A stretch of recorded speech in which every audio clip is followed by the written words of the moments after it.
अवैसी साहब की पार्टी से हम लोग खड़े हुए हैं और सबकी गरीबों की, इनकी आवाज़, दलितों की, पिछड़ों की, मुसलमानों की आवाज़ अवैसी साहब उठाते। दुआ करना भाई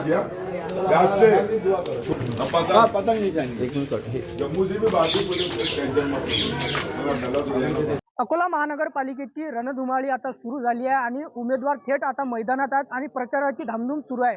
दरम्यान आपण अकोला शहरातील प्रभाग क्रमांक 9 मध्ये आहोत आणि एमआयएम पक्षाचे उमेदवार आपल्यासोबत आता या ठिकाणी दिसून येणार आहेत। त्यांचा प्रचार सुरू आहे, आपण त्यांच्याकडून जाणून घेऊया नेमका नगरसेवक तुम्ही उभे आहात, नेमकं काय नेमकी कामं करणार, काय म्हणाल?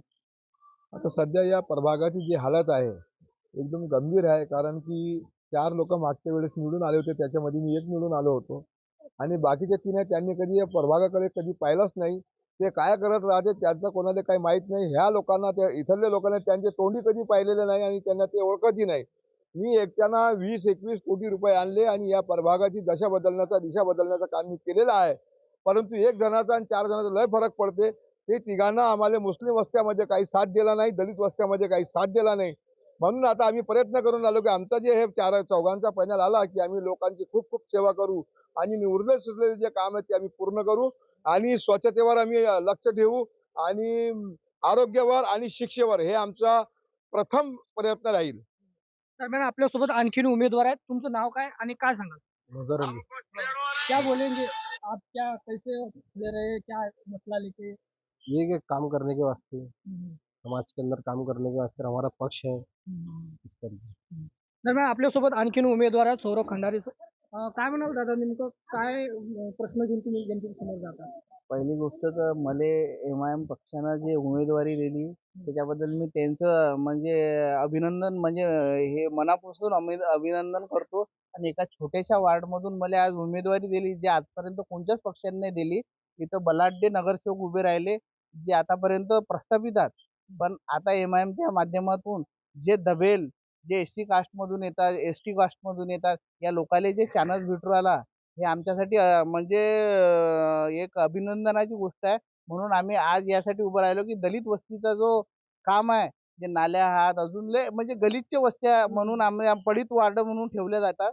पण आमचे जे नगरसेवक होते, जे एकच नगरसेवक होते पक्षाचे, त्यांना आजपर्यंत लय खूप काम केलं, पण एकाच्याने एवढे हातभार लावले नाही जात। म्हणून आज आम्ही 4 जण उभे आहोत आणि आम्ही असदुद्दीन ओवैसी साहेबाच्या नेतृत्वातनी आम्ही या महानगरपालिकेत जायची प्रयत्न करू राहिलो आणि या पडित वार्डाचं एक सोनं करून हे आम्ही दाखवू, म्हणून आमचा हे प्रयत्न आहे। दरम्यान या पळीत वार्डाचं सोनं करू असं यांनी म्हटलंय आणि यापूर्वी या प्रभागात असदुद्दीन ओवैसी साहेबांचे एक नगरसेवक मुस्तफा पलान या ठिकाणी होते। दरम्यान आता तुम्ही काय म्हणाल नेमकं? मेरा नाम शेख कमरुद्दीन है। तमाम राजनीति लेवल के लोग, तमाम लोग मुझको पहचानते हैं। मैं 2007 से पब्लिक की सेवा कर रहा हूँ। भगतवाड़ी के अंदर आधे आधे पैर धस जाते थे। मैं जब से मुरम डालता हूँ, 2021 में मैंने ज़्यादा शोरों से ज़ोरों से इलेक्शन के चुनाव लगे थे, शोरों से मैंने मलमा डाला हूँ। वहाँ राष्ट्रवादी पार्टी का 2 बार का उम्मीदवार चुन के आया था, मगर उसने काम नहीं किया। जनता को करंट लगते थे, मरते थे, ऐसे कई वहाँ पे लोग गुजर चुके। मैंने मेरे जेब से पैसा लगा के वहाँ मलमा डाला, कई रोटों पे डाला। उसके बाद में वहाँ नीति डाली गई शर्मा शर्मी कि हमारा कैंडिडेट वहाँ से 2 बार का चुन के आया है, तो वो भी वहाँ पे ढंग से काम नहीं हो रहे। और मैं ये बात मेरी, और मैं समाज सेवा काम करते रहता हूँ, गरीबों के, शादी ब्याह के। तुमच्या समोर मोठं तगडं आव्हान आहे। बऱ्याच काँग्रेस आहे, राष्ट्रवादी आहे, यासह इतर पक्षाचे उमेदवार आहेत। नेमकं तुम्ही त्यांच्या समोर जाऊन मतदारांच्या समोर नेमके कसे मत मागत आहात? मत तो अब हम तो पहले वहीं चूतिया बन गए कांग्रेस पार्टी में जाके। हमने वहाँ इतना सेवा की है, राहुल गांधी की रैली के अंदर, पथ यात्रा के अंदर 100, 200, 300 जनों को ले जाना खुद के खर्चे से, साजिद खान पठान को आमदार बनाना, डॉक्टर जीशान के टाइम पे नाना पटोले साहब के वास्ते 4 बजे रात में लोगों को लेके जाना। हमने किसी से फूटी कौड़ी नहीं लिया। ये आशपे के कांग्रेस पार्टी हमको साथ देगी, हमारे गरीबों के मसले मसाइल में रहेगी, मगर हमको चूतिया बनाया गया और टिकटें उनको दी गई जो राष्ट्रवादी अजीत पवार झूठ के थे, जिनका बीजेपी से समझौता हो चुका था। उनको एक दिन पहले हमारे टिकटें काट के उनको दिया गया।